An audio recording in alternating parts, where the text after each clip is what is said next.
Sustainable Development Goals atau Matlamat Pembangunan Mampan merupakan sebuah agenda global yang merangkumi 3 dimensi utama iaitu sosial, ekonomi dan alam sekitar yang ingin dicapai oleh Malaysia pada tahun 2030 selari dengan Matlamat Persatuan Bangsa-Bangsa Bersatu PBB.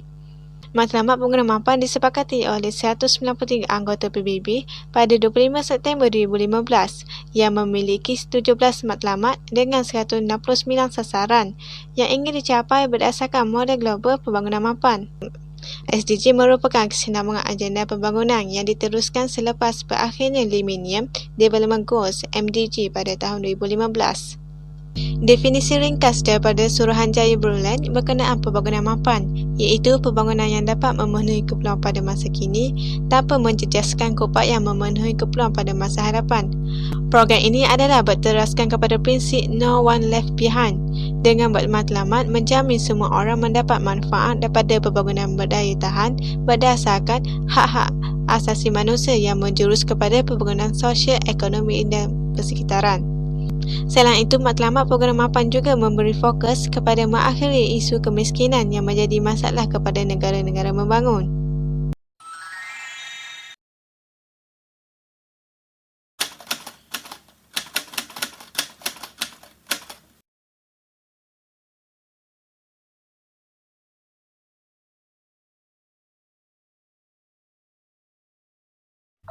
Daripada hidup dalam kemiskinan, manusia tidak lagi mampu untuk membeli makanan untuk makan setiap hari atau untuk dapat ke pelbagai makanan mereka demi mencapai nutrisi yang seimbang.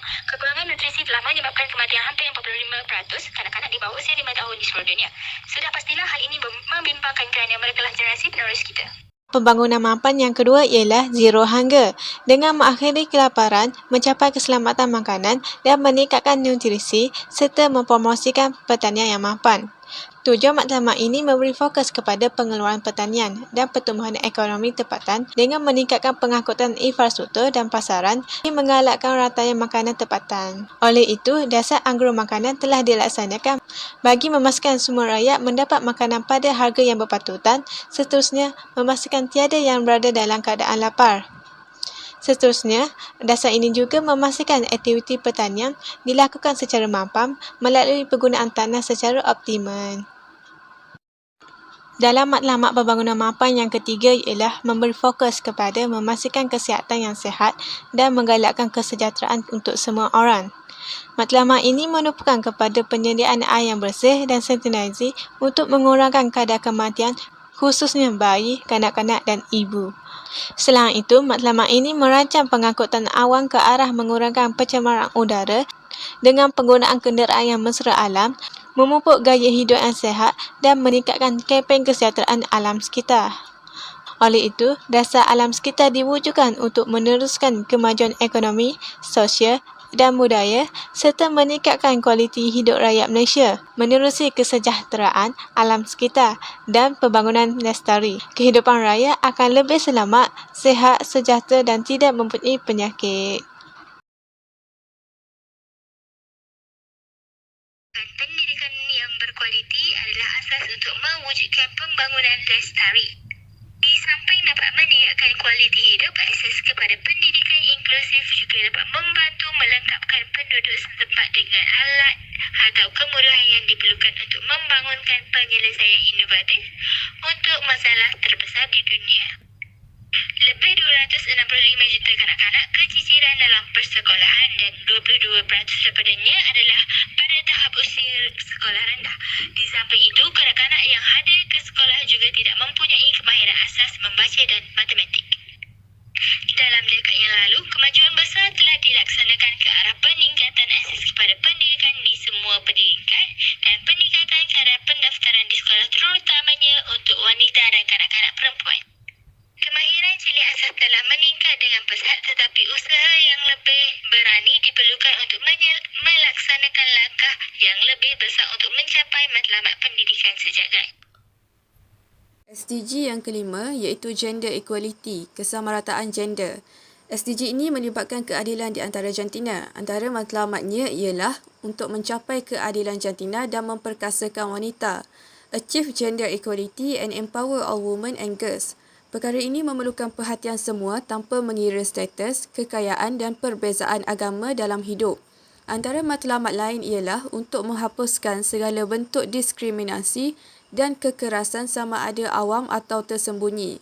Ia juga bertujuan menyediakan wanita kepada akses pendidikan, kesihatan, pekerjaan dan pelibatan yang adil sama ada dalam sosial atau politik. Contoh isu yang boleh kita lihat ialah gangguan seksual, pelibatan yang kurang dalam pekerjaan kerana sifat sesetengah pihak yang tidak yakin dengan keupayaan wanita. SDG ini penting untuk meluaskan perkembangan ekonomi serta membantu peningkatan sosial. SDG yang keenam, Clean Water and Sanitation, air yang bersih dan kebersihan. SDG ini bertujuan untuk memastikan semua orang mendapatkan akses air yang bersih dan juga kebersihan yang adil untuk menjalani kehidupan. Menurut United Nations, sebanyak 663 juta orang seluruh dunia tidak mendapat akses terhadap air yang bersih. Hal ini melibatkan perkara seperti air minuman, akses kepada kebersihan, sumber air yang bersepadu, ekosistem berasaskan air serta kelestarian kualiti air. Terdapat beberapa masalah yang menghalang ia berjalan dengan baik. Antaranya ialah pencemaran air disebabkan oleh buatan manusia serta sisa industri. 7 iaitu tenaga yang berpatutan dan bersih. Ini bertujuan untuk memastikan akses kepada tenaga yang berpatutan boleh dipercayai, lestari dan moden untuk semua. Akses kepada tenaga adalah tonggak yang sangat penting untuk kesejahteraan rakyat serta pembangunan ekonomi dan pengentasan kemiskinan. Ini akan melibatkan peningkatan kecekapan tenaga dan meningkatkan kerjasama antarabangsa untuk memfasilitasikan akses yang lebih terbuka kepada teknologi tenaga bersih dan lebih banyak pelabur dalam infrastruktur tenaga bersih. Matlamat ini menggalakkan pertumbuhan ekonomi yang berterusan, inklusif, mampan, pekerjaan penuh dan proaktif serta pekerjaan yang layak untuk semua. Kemajuan menuju sasaran ini diukur dan dipantau serta dinilai melalui 17 indikator. Matlamat ini bertujuan untuk memastikan sektor ekonomi setiap negara memberikan keperluan yang diperlukan bagi warganya untuk menjalankan kehidupan yang baik tanpa mengira latar belakang bangsa atau budaya mereka. Ke-9 iaitu Industri, Inovasi dan Infrastruktur. Matlamat ini bertujuan untuk membina infrastruktur yang berdaya tahan, mempromosikan perindustrian yang lebih lestari dan memupuk inovatif. Terdapat 3 sasaran dalam matlamat ini iaitu memudahkan pembangunan infrastruktur yang mampan untuk negara-negara membangun, menyokong pembangunan teknologi domestik dan kepelbagaian industri serta akses sejagat ke teknologi maklumat dan komunikasi. Matlamat yang ke-10 adalah mengurangkan ketersamaan yang dibuat oleh United Nations Development Program dengan memperkasakan golongan berpendapatan rendah dan mempromosikan kemasukan ekonomi semua tanpa mengira jantina dan bangsa serta mendorong bantuan pembangunan dan aliran kewangan termasuk pelaburan asing ke negara yang memerlukan khususnya negara membangun dan sedang membangun. Ini berketepatan dengan tujuan utama UNDP iaitu memperbaiki taraf hidup penduduk seluruh dunia. Dasar yang boleh dilihat di Malaysia adalah dasar ekonomi negara dengan menyusun ketidakseimbangan sosioekonomi yang wujud di negara ini, dasar pendidikan negara dalam pembangunan badan insan dan dasar pembangunan negara memajukan sumber manusia dengan berkaitan dengan HDI. SDG 11, Bandar Lestari dan Komuniti adalah untuk menjadikan bandar inklusif, selamat, berdaya tahan dan lestari. SDG 11 mengambil kira bahawa tindakan di satu kawasan akan mempengaruhi hasil kawasan lain dan pembangunan mesti mengimbangkan sosial, ekonomi dan kelestarian alam sekitar. SDG 11 mempunyai 10 sasaran yang harus dicapai oleh Agenda 2030 untuk pembangunan lestari dan diukur dengan 15 petunjuk. SDG ke-12 iaitu memastikan penggunaan dan corak pengeluaran mampan. Pada masa kini, penggunaan bahan semula jadi semakin meningkat, terutama di kawasan Asia Timur. Oleh itu, negara-negara sedang menangani cabaran tentang pencemaran udara, air dan tanah. Matlamat ke-12 ini juga mempromosikan kecekapan sumber tenaga, infrastruktur yang mampan, perkara yang menjaga sumber alam, kualiti hidup yang baik untuk semua dan sebagainya. Menjelang tahun 2030, sasaran utama adalah pengurusan yang mampan serta penggunaan semula jadi yang cekap. SDG 13, perubahan iklim adalah untuk mengambil tindakan segera untuk memerangi perubahan kesan iklim. SDG 13 mempunyai matlamat sasaran yang ingin dicapai menjelang 2030. Kemajuan menuju sasaran diukur dengan petunjuk yang mempunyai 5 sasaran secara keseluruhan dan 3 daripadanya adalah sasaran output dan 2 daripadanya kaedah mencapai. SDG 14, memelihara dan memelihara pantai serta sumber marine bagi pembangunan mampan. Matlamat pembangunan lestari ini ialah mengenai ekosistem marin atau kehidupan di dalam air. Pada masa kini, terdapat banyak kemerosotan yang berlaku terhadap perairan pantai disebabkan pencemaran dan pengaksidan laut yang telah memberi kesan terhadap fungsi ekosistem dan biodiversiti di laut. Oleh itu, matlamat yang ke-14 ini berhasrat untuk mencegah dan mengurangkan pencemaran marin secara menyeluruh. SDG 15 melindungi, memulihkan dan menggalakkan penggunaan mampan ekosistem daratan dan menghentikan kemusnahan tanah serta kepelbagaian biodiversiti. Matlamat pembangunan lestari ini menerangkan tentang ekosistem daratan serta mempromosikan berkenaan kehidupan di darat. Ekosistem daratan juga adalah ekosistem yang penting dalam kehidupan manusia sejagat. Aktiviti manusia seperti penebangan hutan telah menyebabkan perubahan iklim yang akan menimbulkan cabaran kepada pembangunan mampan dan telah menjejaskan kehidupan.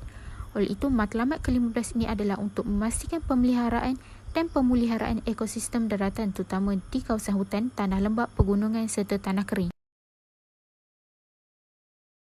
Matlamat yang ke-16 yang dibuat oleh United Nations Development Program adalah keamanan, keadilan dan institusi yang kuat. Umum mengetahui pasca era moden dan maju ini telah menunjukkan pelbagai diskriminasi, keadilan dan keamanan yang semakin berkurangan. Oleh itu, mengurangkan semua bentuk ganasan dan kadar kematian dengan ketara di mana sahaja yang memerlukan bantuan keamanan dan seumpamanya di wilayah konflik, serta tamatkan penyalahgunaan, eksploitasi serta kurangnya rasuah di institusi negara.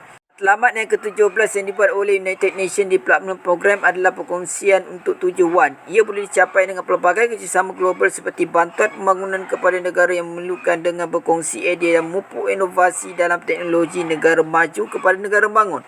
Dari segi kewangan pula, ia memperkukuhkan mobiliti sumber domestik termasuk melalui sokongan antarabangsa ke negara bangun. Analisis yang dapat diuraikan tentang matlamat ini adalah berlakunya idea modernisasi dalam negara bangun serta termasuk dalam Malaysia seperti dasar wawasan negara serta rancangan Malaysia yang ke-11 diperkenalkan bertujuan untuk melihat rakyat Malaysia menguasai teknologi.